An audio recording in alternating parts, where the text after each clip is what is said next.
കോഴിക്കോട് ആസ്ഥാനമായി പ്രവർത്തിക്കുന്ന ഡോപ്പ അക്കാദമിയുടെ ആഭിമുഖ്യത്തിൽ ജിദ്ദയിൽ എൻട്രൻസ് കോച്ചിംഗ് ഓറിയന്റേഷൻ പ്രോഗ്രാം സംഘടിപ്പിച്ചു. എൻട്രൻസ് പരീക്ഷകൾക്ക് തയ്യാറെടുക്കുന്ന വിദ്യാർത്ഥികളും രക്ഷിതാക്കളും ഉൾപ്പെടെ നൂറുകണക്കിന് ആളുകൾ പങ്കെടുത്തു.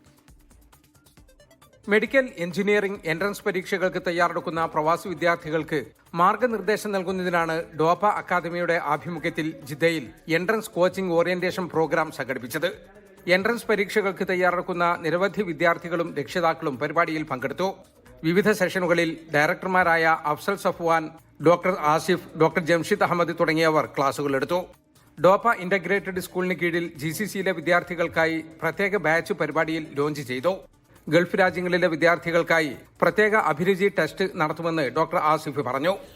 സിമിലർലി നമ്മൾ വരുന്ന ഒക്ടോബർ 18 നടക്കാനിരിക്കുന്ന ഓൾ GCC എല്ലാ GCC കൺട്രീസിലും 10th ക്ലാസ്സിലെ കുട്ടികൾക്കുള്ള ആപ്റ്റിറ്റ്യൂഡ് കം അവരുടെ സയൻസ് സൈസാറ്റ് എക്സാമിൻ്റെ ഒരു ലോഞ്ച് നമുക്ക് നടത്താൻ പറ്റിയെന്നുള്ളതാണ്. അപ്പം കുറേ പാരൻസിനോട് സംവദിക്കാനും നമ്മളെ നാട്ടിലോട്ട് കുട്ടികളെ അയക്കുന്ന സമയത്ത് ഉണ്ടാകുന്ന കൺസേൺസും ഒക്കെ നമുക്ക് ഡിസ്കസ് ചെയ്യാനും ഈ ഒരു സെഷനിലൂടെ പറ്റിയെന്നുള്ളതാണ്. ഇപ്പം റീസെൻ്റ്ലി നടന്ന നീറ്റ് എക്സാമിൽ കേരള 6th റാങ്ക് വാങ്ങാനും ഓൾമോസ്റ്റ് ഇന്ത്യയിലുള്ള പ്രീമിയം മെഡിക്കൽ കോളേജുകളിലൊക്കെ കുട്ടികളെ പഠിപ്പിക്കാനുള്ള എൻട്രൻസ് നമ്മളെല്ലാ ഡോപ്പ അലൂമിനീസൊക്കെ അത്രയും ക്യാമ്പസുകളിൽ പഠിക്കുന്നുണ്ട്. കോഴിക്കോട് മെഡിക്കൽ കോളേജിലെ ഏതാനും പൂർവ്വ വിദ്യാർത്ഥികൾ 2020 ആരംഭിച്ച കോച്ചിംഗ് സ്ഥാപനമാണ് ഡോപ്പ. നിലവിൽ 5000-ഓളം വിദ്യാർത്ഥികൾ പഠിക്കുന്നു.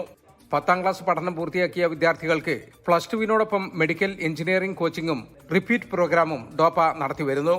CP സായിദ് തങ്ങൾ, ഇബ്രാഹിം അബൂബക്കർ, സാബിത്ത്, അഷ്റഫ് മാസ്റ്റർ തുടങ്ങിയവർ നേതൃത്വം നൽകി. ജലീൽ കണ്ണമംഗലം, 24 ജിദ്ദ.